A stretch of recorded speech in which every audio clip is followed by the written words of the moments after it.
नमस्कार दोस्तों, मैं सीमा चौरसिया आपका स्वागत करती हूँ अपने यूट्यूब चैनल पे।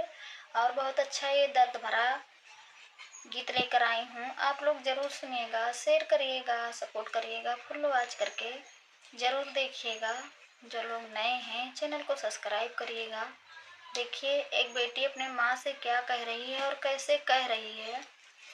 गीत के माध्यम से फुल वॉच करके सुनिएगा, तभी आप लोग को आनंद आएगा। और गीत अच्छा लगेगा तो प्यारा सा कमेंट जरूर कीजिएगा। धन्यवाद। हमारी माई के बिना तरसई तोहार बिटिया, माई के बिना तरसई तोहार बिटिया। अरे अपने ही खून से लिखी है चिट्ठिया, माई के बिना तरसई तोहार बिटिया। माई नैहर बिना तरसई तोहार बेटिया। अरे अपने ही खून से लिखी है चिट्ठिया, माई नैहर बिना तरसई तोहार बेटिया। माई के बिना तरसई तोहार बेटिया।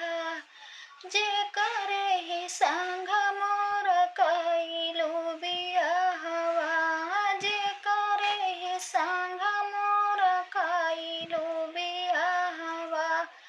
अरे मानहु कहाँ की लगैल फांसिया, माई के बिना तरसई तोहार बेटिया। अरे मानहु कहाँ की लगैल फांसिया, माई के बिना तरसई तोहार बेटिया।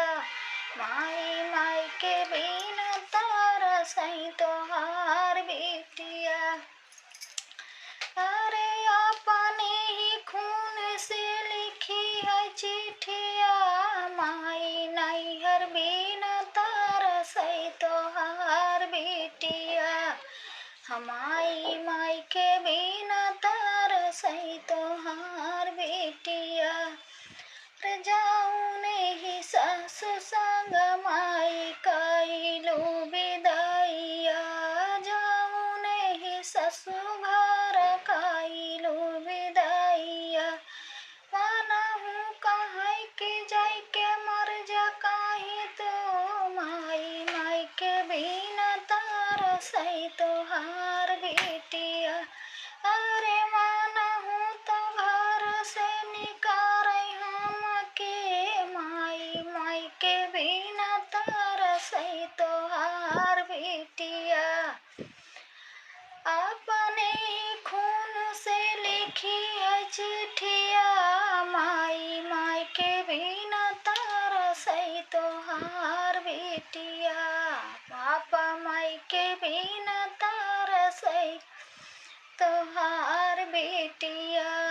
तो दोस्तों हमारा गीत कैसा लगा, और गीत अच्छा लगे तो प्यारा सा कमेंट जरूर कीजिएगा आप लोग।